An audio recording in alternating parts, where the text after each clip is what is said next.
Okay, I think that's enough for the music. This is funny no matter how many times I do it, okay? Hello, our friends. Welcome to Ouch My Money! Okay, so today, I think some of you have already seen the topic, right?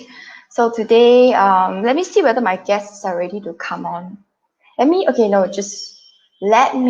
going to do is I'm going to put the topic on the comment and then I will show it on the cast. So it's easier for everybody who is here know what we are talking about. Okay? If I look pale and dead, it's because I'm trying out new lipstick. Obviously, it doesn't really work for me. I will throw it away at the end of this. Oh my goodness. But I think my first guest is ready though. Okay, let me just let him in. Ooh, let the dogs out. Ooh, first dog of the day. Meow. Afiq, how come your background is so messy, huh? Welcome to the home office where the whiteboard, all my ideas are there, but as you can see, it's blank, so I got no idea. All my material is here. As you can see, I got no material. So Can I make a racist joke, Afiq? the only thing I have is pinchy to pinch my children. So carry on. Can I make a racist joke? Sure, go ahead. Because you say you have no idea, then I want to say spoken like a true Malay. Oh my god, racist. Aku tak tahu. Tahu. Okay. Whoop. I think our second one is good to come in. I think it's Chunho. Hey Chunho. Hello. Okay. Can see? Okay. Can see lah. Why you ask start this kind of Zoom meeting kind of comment? Can you see my screen? Can you hear? No, for a while I can see only half my face because I think I'm sitting a little bit to the side. Okay. Then we have the other lady is ready. Maybe she's putting on her makeup. Say hi to later. Hello. Okay. I wonder whether that is our topic of the day. We have one last guest, I don't know whether to call him guest like every episode is here, right? Apparently he just this one is behind the scenes, so maybe we don't talk about it. Okay, let me I think he's ready. He just finished showering, right? Douglas! Hello. Hello. I was going to ask like how was his shower, but I shall refrain. Okay. Today's topic is everything you know about money that's keeping you broke, right? Or rather, it's keeping me broke lah. All of the four. Okay, for the viewers who are here, I'm very sad to say that I think I'm the only one here that is still broke. Most of the rest of them are okay. Right, guys, financial guys. They are the financial guys lah, and the commoner woman thing. So I'll ask the funny questions, right? Okay. So how we're gonna do this today is I am going to tell them about some common money knowledge that I have, that my friends have. Maybe that's why I'm broke more, because I'm mixing around with broke friends, right? Damn it. Okay. Anyway, that normal people have. That a lot of people have, and then maybe then they will tell me whether these are habits that are keeping us broke. Okay, recently because of COVID, right, a lot of people is investing. They are buying stocks, shares, properties, etc. But every time, I always hear from my friends like, hey, this stock is very good, and then I ask them why it's good. They will tell me things like, because ABC told me so. Then I will say, who's ABC? How can I trust ABC? Who is this ABC? Right? How do we know? ABC. And the thing about, sorry, what? Say yeah. ABC Guinness style. I prefer Guinness draft. Okay, thank you. I got a couple from the Malay guy. Yeah, no, okay, so anyway, that for the money wise, right, I always feel that Asians, right, especially a lot of my friends, we have this common knowledge. Like sometimes when I tell people about investments and stuff like that, they tell me, oh, no lah, I think saving is better. It's not good, because if I invest, right, not enough money, then I have to go and borrow to invest. Because recently there's a lot of hype on social media about getting loans and stuff to buy properties or to invest in whatever investment portfolio or tools that you're having out there. But I realize that a lot of us, we have the mentality that borrowing money to invest is not good. So being in debt is actually not good. I would rather have cash in my bank than borrow money and invest. What do you guys think? The finance people. Depends on what you're investing in, no? Afiq, go.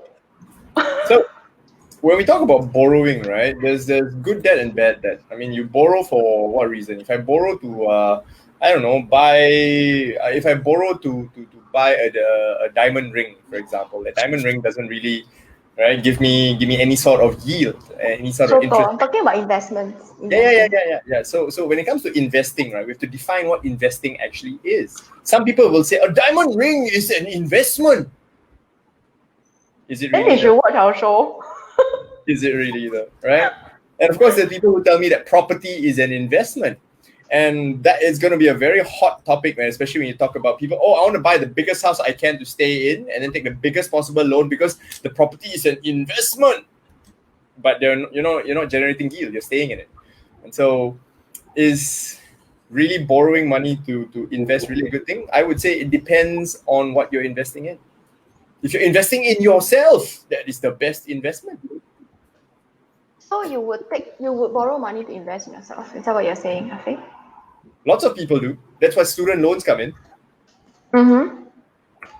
And So what hopefully other things would you think is a good idea to take loan out to invest for? Is there something that you would actually recommend to your clients? Depends, yes. It depends on the client, but yes, we do have options for our clients where they can borrow money, and we call it leveraging, where they can borrow money to generate an additional return on their investments. Essentially, the concept is this: the cost of borrowing that money is lower than the predicted return of the investment. If the investment gives me 2% and I borrow at 1%, then I earn additional 1% in that sense. Oh, but how do you know? Because I think a lot of people have that fear, right? How do you know for sure that you're going to be able to get that 2%, right? So talk to Afiq. Please go and look for Afiq on Fast Free Finance. Live a fast free day. Is that what you say? I see Junho laughing so hard. What is your opinion on borrowing Yeah, money? would you borrow? Actually, would you borrow? Because I'm really curious. I see a lot of advertisements on my social media feed now. They are saying that borrow money to invest in properties because now is the time to buy, to invest, etc. That it's okay to borrow money. The younger you are, the more you can borrow and things like that, and you sure can make money. Is that what you would do, or would you use that money for something else? Are you asking me? Yeah lah, but then. Okay, let me just clarify one thing about debt. Okay, borrowing money, being in debt. Too long on your G course. What results in that? Who said Hello, that? hello. You hear that? My speech. Okay. Anyway, yeah, I just saying that debt is not a bad thing. Okay, debt is just an instrument.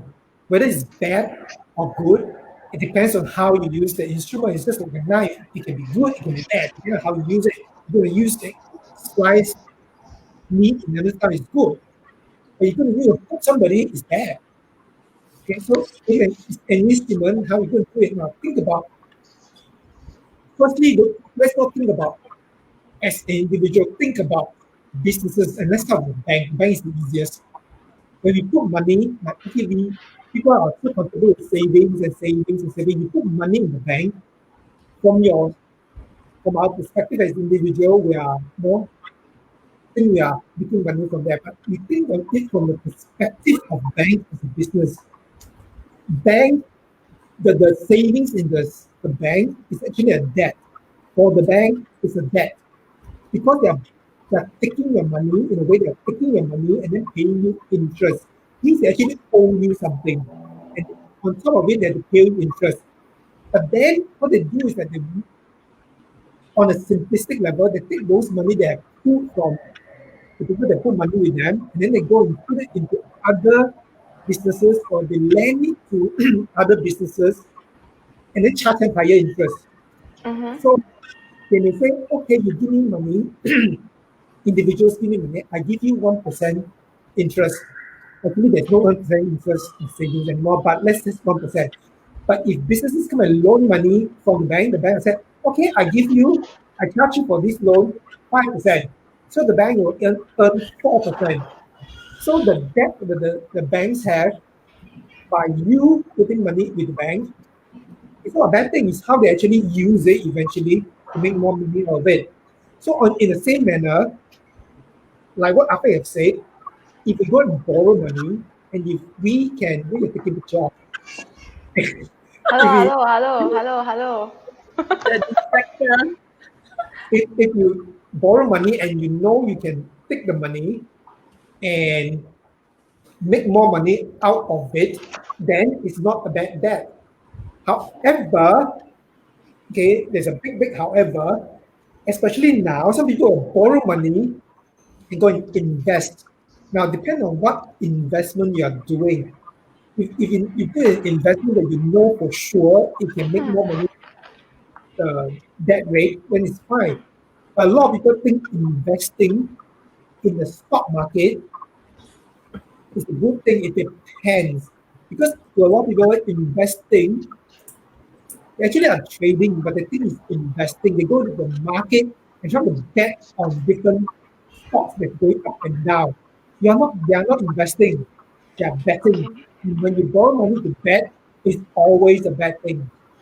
Because there's a 50% chance and it's very high chance that it's go sour. So you borrow and then if you go the other way around, that's it. You get into a big hole.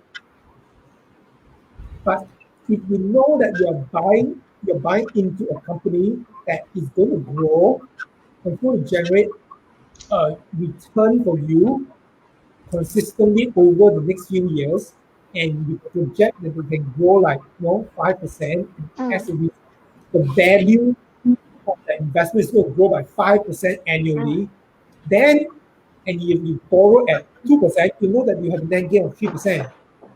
Then it's fine. But you need to be sure what you're doing. I see. Okay, but it's always a question, right? Whether you know for sure or not. So you're saying that if you borrow money to invest in the sense of buy and sell, then that you wouldn't. It's personally you wouldn't advise that lah. That's trading, not investing. That's trading. That's why I did investing. Yeah. And of course, you don't borrow money to gamble, go to casino and gamble. That one's not investment lah, people. Okay, wait, before we move on. People are investing. Go and buy Toto is investing. I'm investing in an opportunity. I think these people are delusional. Okay, we have JC with us. Everybody say hi to JC. We all know JC. Hi, JC. JC has a question. What's your advice to first-time investors? Great question, JC, because I also first-time investor. Actually, no, I 0 time because I haven't invested before. Hi, Winnie. Responsibly. What kind of lousy crap is that? I'm going to mute Afik's mic. First-time investors. This one, I think either Chan Ho or Afik. Chun Ho, what would you say? You've been in the market longer than I've been. WWCHD, what would Chun Ho do? All right. Chun Ho has been investing longer than I've been alive. So, hey, Chun Ho, go. This is actually quite appropriate. This question is quite appropriate at the time. Okay, I'm just going to talk about stock investing. I'm not going to talk about property investing. Okay, so just stocks. Okay. I focus on stock first, and it's appropriate because I just wrote an an entire document on how to build your growth stock portfolio. And the first step I would say is to understand, is to look at what is available in the market and what are the. Okay, let me step back. Okay, for first-time investors, the first thing is not to go and look at the stock market. It's not to look at. Okay, that's advice. Don't look at the stock market. The first thing for investor is to understand the companies that you're interested in to invest in. And to understand these companies that you're interested to invest in, you need to figure out a list of companies that are likely going to grow in the future, or some stable companies that you think they will have growth potential. And then you understand the companies and see where their business model is about, what their value is about, and what kind of value they are creating for the world. And then you look at what is the potential of growth in this. And that's exactly what you need to understand, not about the stock market. The biggest mistake most people want to, when they want to invest in any companies or stocks, the first thing is that they go to the stock market and look at prices. And then you see whether the prices trend up or trend down. The trend up and trend down is based on market sentiment and there's nothing to do with what this company is all about. So my advice is always figure out what companies you want to invest in and understand those companies. Because you're investing in the companies. So you're talking about the value that they're providing to the Yes. world in general. Yes. Because if you want to go and look at prices go up and down like mad all the time. And Yeah, it's very interesting because usually when you talk about investing again or trading, they always talk about numbers and charts and graphs and things like that, right? But in your case, you're looking at a very big picture, kind of like what kind of value can they provide for the world, and moving forward, is this a value that the world will continue needing? yes. Okay. That's a good tip. That's a good tip, Chunho. To learn more, please go to Kopio Kosong. Free plug. It's a class run by Chunho. And he's very good at what he does. Okay, by the way, for those of you guys who don't know, Chunho is really, basically he can just do nothing all day. And he can still have money coming in. That is how he's living his life lah, huh, everybody? Okay, so yeah, just listen to him lah. What would Chunho do? WWCHD. Okay. No, would you like to share some hot stock tips to the crowd? Through the Oh my what? goodness, don't do that to me. Okay, the only thing Not here, probably. okay, there's something that's a fact and it's going to happen tonight, and it's almost 9:30. I'm actually queuing for that particular stock. Is it Which Tesla? one?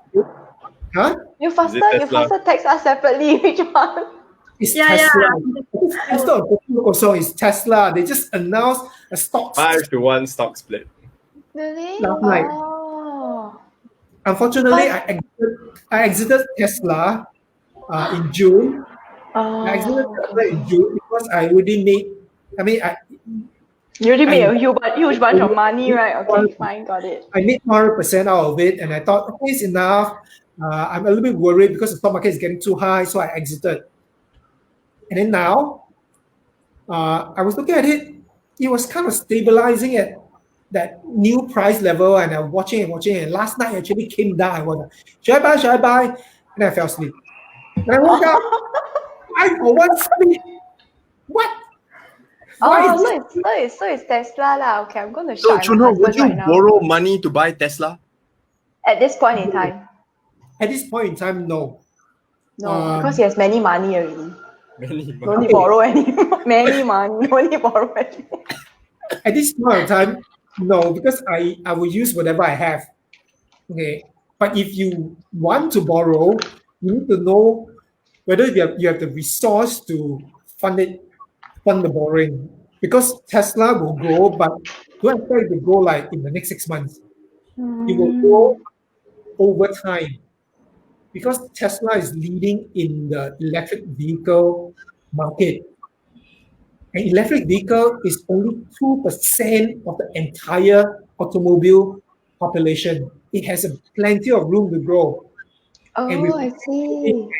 stuff, people are pushing. If you actually look at the market at the moment, any company that is dealing with electric vehicles, their prices are just soaring like that. There is a bubble somehow, somewhere in there.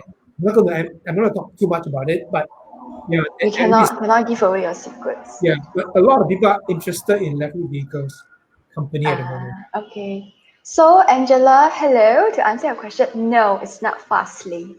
He has mentioned the name many times already. So you must faster go and replay, and then tonight you sit in front of your com and wait for it. Okay. In the meantime, maybe I should shout at my husband, ask him to buy. Get ready for it also. you know this thing, right? It's like girls who are waiting for Quick Singapore sale, waiting for discount, waiting for bundle deals for stuff that the doodads that we buy. We covered doodads in our episode. This one, Chuan Ho, he's shopping for stocks. Basically for people, they are just sitting and waiting for the discount bundle deals to come. Then after that, when it's there, they will immediately go inside. And then Angela has another question. This one, I think maybe we want to take it offline. Tesla got key man risk. What if Elon Musk leaves Tesla? Look at Chan Ho's face. We still need electric cars. She says Ben is Angela's husband and Ben is in front of the computer. Getting ready. Okay. Well, you have to think about it. Steve Jobs passed away, but Apple is still rising. Precisely, okay. And also Apple is another good buy, I think. No, let's not do the advice things here. What, sorry? Look at Microsoft. Bill Gates no longer runs it. Yeah, these are all the retirees, okay? Our rich retirees. Rich retirees. Okay. So investment is one tool, and another way of, you know how we say that, I don't know, but this is how I was brought up. Asians were always brought up to view investment as risky or trading as risky because we are not working hard for it, right? But as Asians, we believe that we need to work hard to make money, to make a living, to make sure that our life is worthwhile. So there is this belief that investment is risky because we have to work hard for money. So working hard for money, I believe, is a belief. But even now, because I'm in the transition stage, so I'm talking about myself as a commoner, okay? Like Chuan Ho, they are already transited already. So for me here, I know that I don't have to work hard for money. But inside here, I still believe I have to work hard for money. And so it's sometimes it's a bit of a war. And I think that working hard for money is so passe, I guess. But yet when somebody say, oh, I worked hard for it, or I work hard for something, inside I still feel like, wow, you work hard for it leh.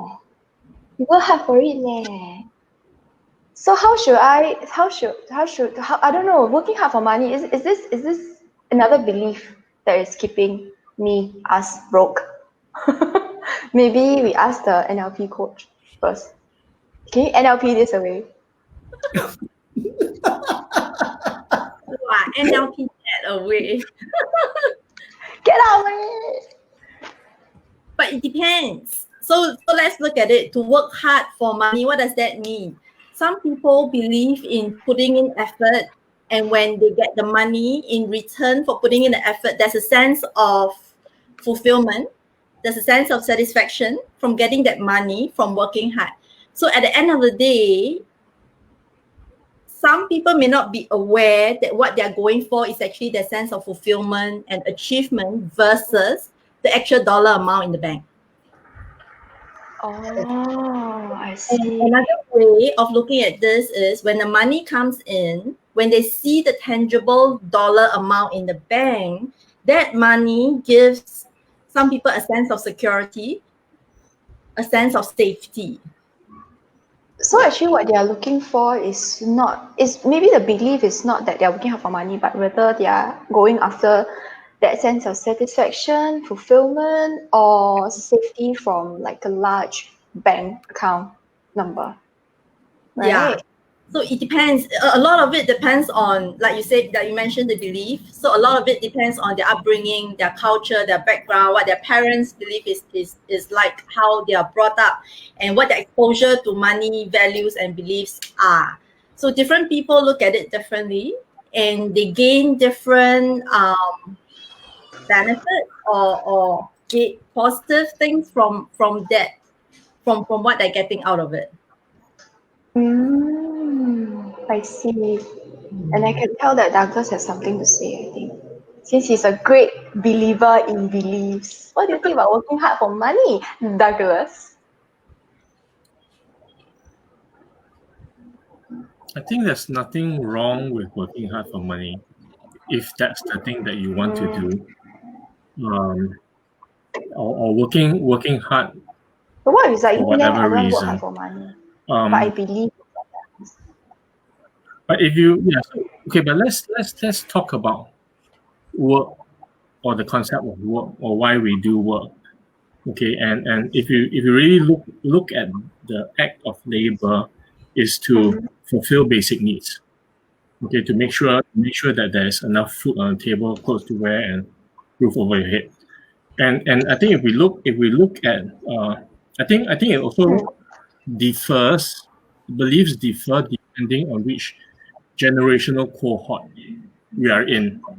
So, for example, the baby boomers, who are our parents, okay, come from post-war generation, and really the challenge or the thing that they need to do is to make sure that the family is taken care of. Then fast forward a few generations, where the level of affluence or the wealth class that they are in has shifted, okay, from struggling and making ends meet to middle class. Then we carry with us beliefs from where we were to where we are right now, which persists. So it's years of programming. Okay.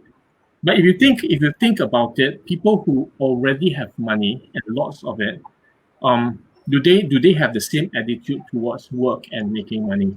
And you see and you really see that the attitudes, the mindsets, and then you look at the underlying beliefs. There's a different relationship that they have with working hard and money. Okay, and you think, okay, I don't know if there's even a concept of working hard, okay, for money. But the thing is, then money becomes a game. Okay, it becomes a game of whether you can I don't know what you do with the money rather than making the money. So if we look at it, there are three things that we do with money. Okay, you make money, you keep money, and then you grow money. Okay, so if you've got no money, you need to make money. Okay, if you have money, then you need to make sure that you preserve that money and keep money. And then when you have lots of money, okay, you want to grow more of it. Okay, or you figure out how to grow money, and that's why the concept of not having to work and money just flows in anyway comes in. Okay, so we go back to work. The attitude towards work. What are you doing it for? Okay, is it for the money? Okay, or is it for the thing that you enjoy doing anyway? Okay, so I think it's a conversation. It's two separate conversations, but we tend to collapse it, okay, into work and money, and then it becomes so intertwined. And then when we become miserable, we become slaves. Okay, there's a word that we use about waking up every day to do things that you don't enjoy in order to get a paycheck. Really? I'm not going to use that word. Sorry, Rachel. Yeah. Okay. So anyway, so there's a word that we use. Okay, when someone wakes up every morning dreading the work that they do, but do it anyway in order to get that paycheck. Okay, and that's different from I wake up every morning passionate about the thing that I do. Okay, regardless of the money. Okay, but that's a whole context. It's a huge conversation, and the most important thing I feel, okay, is looking at where someone comes from, the background, where they are at, and where they want to be. Okay, what they want to move away from and where they want to go towards. Okay, whether it's freedom, passion, meaning, fulfillment, and all that. And then what will help them get there. Okay, whether it's work, whether it's money, or anything else in between. So we need to split. We need to split this concept of work and money. Okay, that's my 0.1 cents contribution. Why is it 1 cent? Because he's investing the other 1 cent. I You can only give have 2 cents. What thing, sorry? I can give an example of what Douglas is saying. Oh, we were talking about it just now. We were talking bad things about Douglas before he came on. Yeah, just kidding. you went to shower, that's why. So I can give an example. Because when I was young, growing up, looking at how people are working hard, go to a job and then complain about the job, I don't want to actually, be an employee.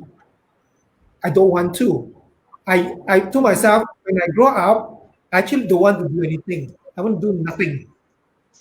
Like some of our friends here who want to be Tai or Mentai or whatever. Mentaiko. Yeah, so I want to be, to me, it's like I want to travel the world, see how the world transform.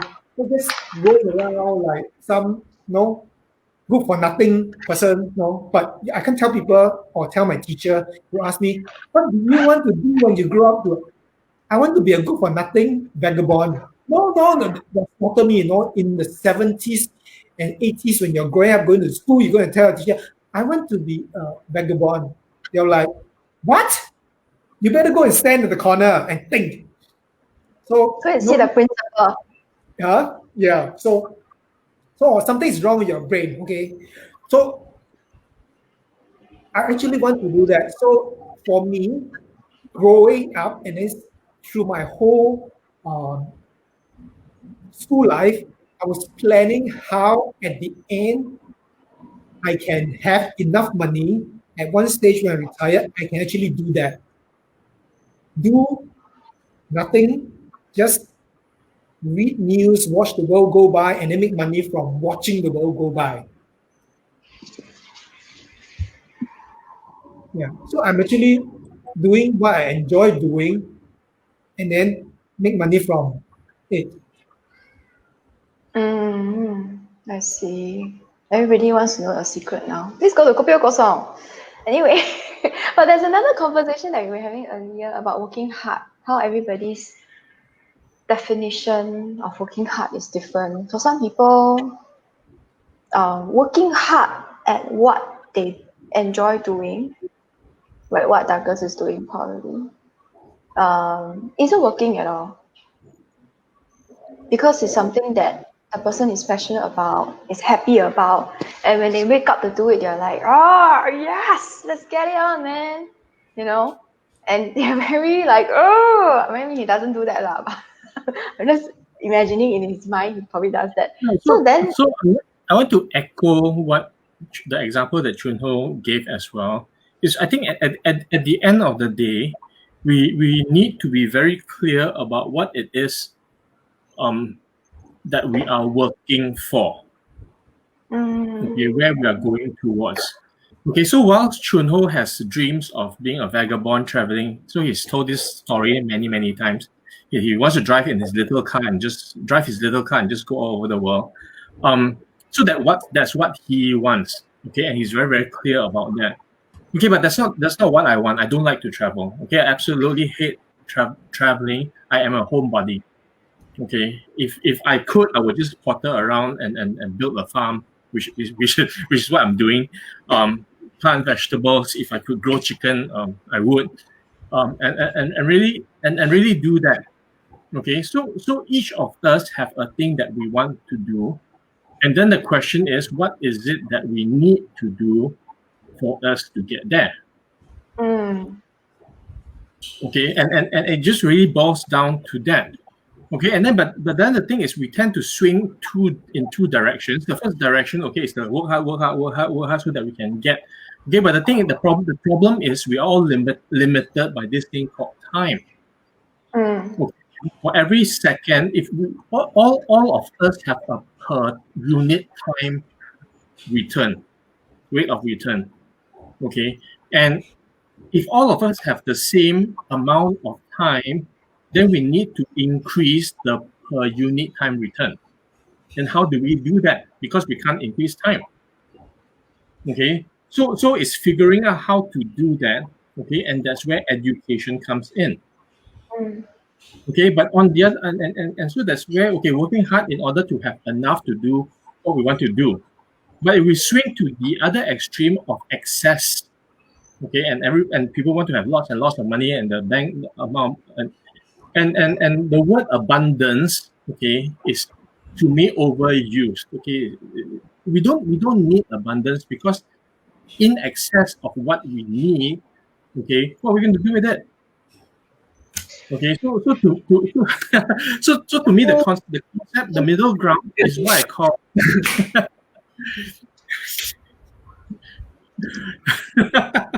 okay. So the word is sufficiency. Okay, it's enoughness.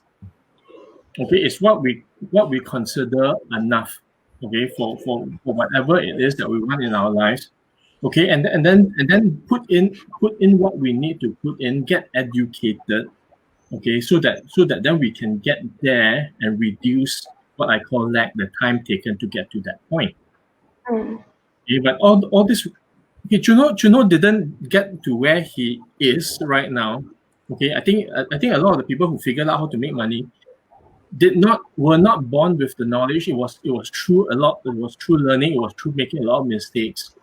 Okay, and then getting the secret recipes of how to create that level of wealth. And for each of us, it's different. Okay, how Chunho does it with his Kopi O Kosong. Okay, so I'm not a stocks investment guy. Okay, I used to invest in property, but today my focus is really on business. I love business. I love the game of business. Okay, so the thing is, we need to figure out our tool. Okay, our tool, our strategy.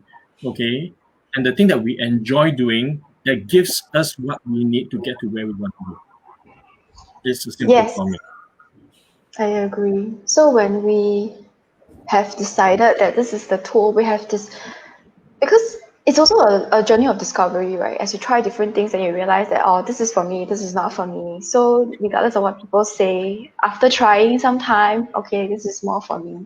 And then JC has I don't know what is the question, because she never put question mark behind. She asked, what is enough? This one, maybe that one I can answer a bit lah. Give Afiq money, it is never enough for him. His kids will burn through it.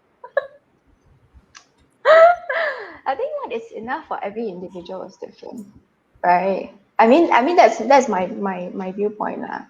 But I think this one, yeah, it's individual. It's depending on individual. Some people, there is sometimes I ask, I don't know who was it who told me this, but once somebody told me, what would you want people to write on your tombstone when you're dead? So is it like you were the best performing employee in the company? I don't think so, right? So from there, if you think about it from that point of view, you already know what is most important to you in life, and then what is enough for you. Is it love? Is it money? And what amount is it? Is it enough for you to not work forever? Or someone once told me this: love is free, but dating costs money. Precisely, that's right. Making a child is free, but rearing a child costs money. I think at the end of the day, enough varies from person to person, but I work with a lot of families, and a common thread that a lot of them tell me is this: what is enough? When I define enough, they always tell me enough is when I don't have to worry anymore. Then you need to put a number to that, right?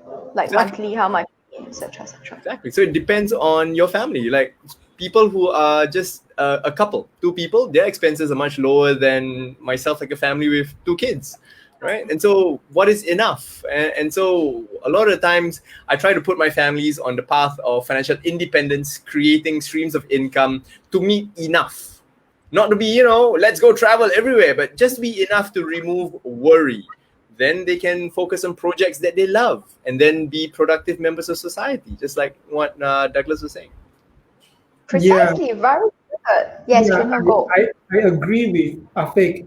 The key thing is the enoughness. The key thing is that when you don't have to worry about when the money is coming in, where the money is coming in, and you're not stressed by it all the time. Yeah. Yeah. So, but there are people who think that it's not enough. What some people who actually have enough, but they always feel that it's not enough, and they are always worrying that they will run out, and they're stressed by how to get more money. Then that goes overboard, and they're still in the worrying stage. Then they are on the other end of it. So there is actually an optimum path. You shouldn't be worrying that when the money is coming in, but you cannot be worrying about even when there is enough. You cannot be worrying about I'm going to lose my money. So the key thing, sufficiency, is that enough for you. And I'm going to use one of the money and you click chart. Can I say that? Is I don't know. Just say that. Just say. Those who don't know will want to sign up. Those who know will say, "Hey." the number of days surviving forward. On the comment section. Okay, you were saying? Yeah, so he said, so the definition of wealth, according to Bucky, is number of days surviving forward. What do you need? Okay, what do you need? Okay, to survive forward, and how long will you survive forward? Okay, but the thing, so if you look at it from a cash basis, you can put a number to that. Okay, but I also personally believe that wealth surviving forward involves a lot more than just cash. Okay, wealth, I think financial wealth is just one aspect of wealth. You can have all the money in the world to last 1,000,000 years forever, and you don't have physical wealth, you don't have spiritual wealth, you don't have community social wealth, okay, you don't have intellectual wealth, okay, and you're bedridden, okay, for example, so you can survive 1,000,000 years, okay, but is that what life really is to us, to each of us? Okay, so I think if you to me it's really expanding the concept of wealth to what I will call quantum wealth, okay, where financial wealth is just one of the elements, okay, and each of us need to decide what that definition of wealth is for us. Some of us need people, okay. If you can have a lot of money and you're alone, okay, does that count? Okay, or money and there's nowhere to travel to, does that count? So okay. It's really taking a look at, from a sufficiency, what is it that we want? Okay, and the other thing I want to say, okay, is in terms of what we exchange money for. Okay, sufficiency, ultimately it's about what, so you have money, what do you trade it for that makes you need that amount of money? And for me it's not things. It's not buying the next expensive thing, because things are not permanent. The only thing that we will ever get to keep our entire lives, there's only one thing we actually get to keep our entire lives, which is our experience, which is our experience of things, which is our experience of life. Okay, everything else goes back to dust. Yeah, it goes back, and we can't bring anything with us anyway. Yeah. That's true. Even our experiences, I don't know. This is like a spiritual discussion, but experiences why maybe you die, you also don't know. What? Remember, Doug, the conversation we had about mainframes, about how, we're just put on this earth to get as much experience as we can. At the end of it, go back and then download. Download. Whatever you believe. So make money, keep money, grow money, and spend money. Yeah, correct. Okay. I replied already. Yeah. So when you have This is a very interesting question. Money drama. What money drama? JC is a very interesting question on money drama. I think money drama, I think, shall we do it for another episode? Or do you want to talk about it? That is a whole topic in itself. Thanks, Yeah. JC, for your contribution. We got a topic for our next episode. Tune in next episode. We will take this. We will probably do an episode on this because JC's question: how do you manage conflicting values, especially with couples when making money decisions? This is going to be a entirely different conversation, and it's going to be a huge long conversation. Huge long. That's what she said. Okay, so we will do it for. If you can't make it work, it's simple. Okay. Okay, I shan't say it. If you can't make it work, don't say that. I mean, we can say it in the next episode, lah. Okay, but I'm not here. Just now we talked about okay, JC was also the one who asked what is enough, right? But I know there are people who, especially the older generation, who, how should I put it? They think that money is not worth anything because money's value go up and down according to the currency, according to the markets. So they tend to hoard or buy things such as gold, I don't know, white gold, diamonds, precious stones. Maybe not keep under the bed now, but keep in the bank as a sort of insurance. Do you guys think that's a good idea? Or Afiq, you want to share your story first? The one about the gold. Gold? You were the one who, were you the one who talked about the person who bought a lot of gold? Oh yeah. Okay, so a long time ago, I still do keep in touch with her. Old friend now.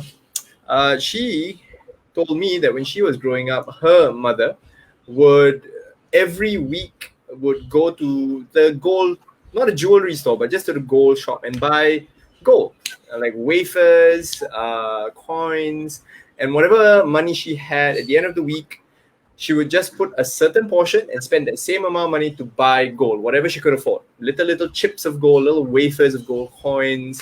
And over the years, they were just accumulating. And my friend didn't know about this until her mother passed away, right? This lady by now should be in her late 60s already.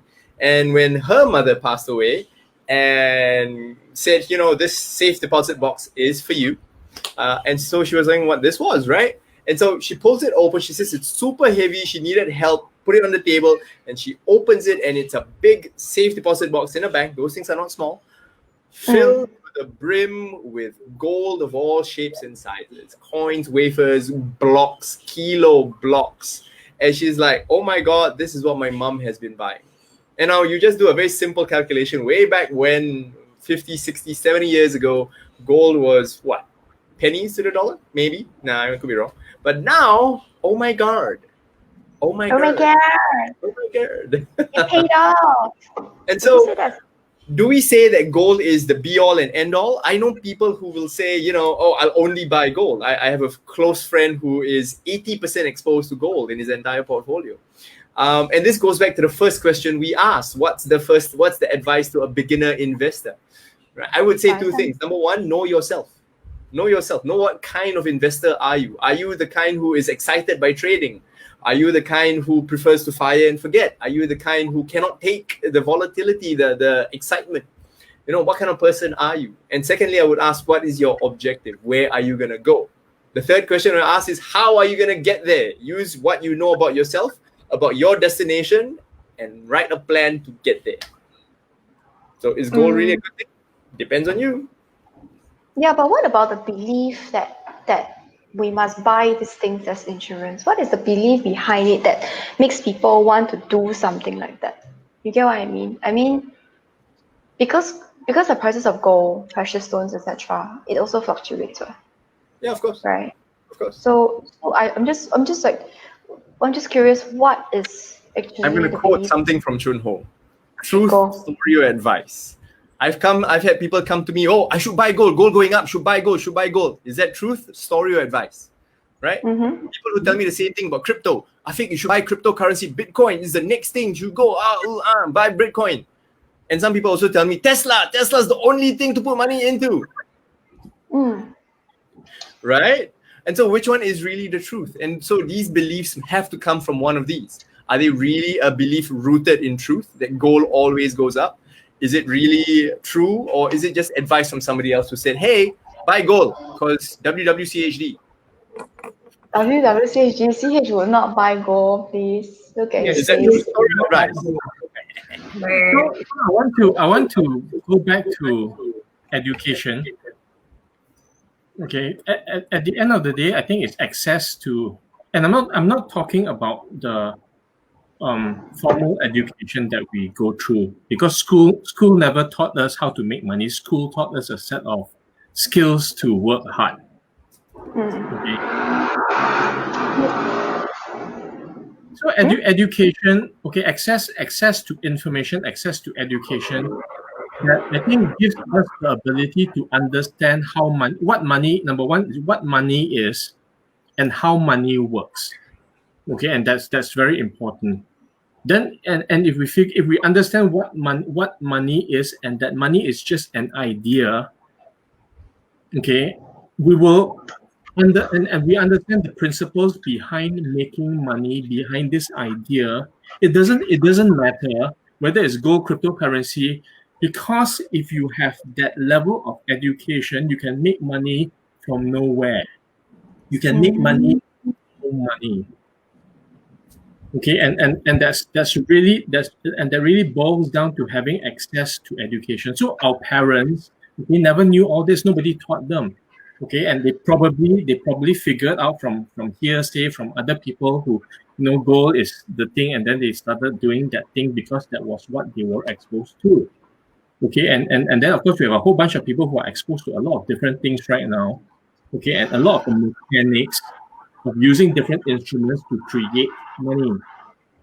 So ultimately, it boils down to that. Okay, how are we educated? Then that creates our capacity to create. So it all comes down to education at the end of the day. It comes, education. Yeah, real education. Which brings us right back to where Afiq first started. No, Afiq, where we first started. Afiq said the first investment is to ourselves. Da-da-da-da. I think that sums it up nicely for tonight. Something is wrong with this Lardy stream yet. Oh, okay. This was our original topic. I'm having difficulty showing the comments. Okay, that's why. Okay, this was our original topic. Everything you know about money that's keeping you broke, and we sum it up by saying that we should definitely firstly invest in ourselves. That is the very first investment that you make. And if you think that borrowing for investment is bad, maybe not so, depending on what investment tool that you choose. If you want to know more, please go to Afiq or Chunho. Copy of and Fast Free Finance. That's right. Okay, I think that about sums it up. Do we have any other last words from our lovely friends, from my lovely friends? My lovely friends are very unlikely. Richard, you got anything else to add? Purposely never really. Because she's having a difficulty, brain difficulty. Yeah, just for tonight. But what I just wanted to share for the last bit is I agree with Douglas earlier on the part on education, but also on top of that, it's also about having the awareness on what are the factors that affecting how we view money, how a person view money, and based on cultural background, based on upbringing, based on parents' beliefs, and based on different things. There's different influences in how a person forms their beliefs and how they look at things and how their habits and behaviors are formed as well. So there's a lot more going on at the back, back in the background than just what we see on the surface. All right. Money is always a means to an end, I feel. Mm. Okay, that's great. That's just great. It sums it up very nicely. And then I think we are done for tonight. Tune in for our next episode 2 weeks later. That will be on, let me quickly frantically check my calendar. That's on 26th of August, 9 p.m. And most likely we'll be doing JC's topic. We will take her topic and make it ours. Yay! Okay. All right, guys. Thanks so much. Wave goodbye, guys. Bye. Bye. Oh my god. Okay.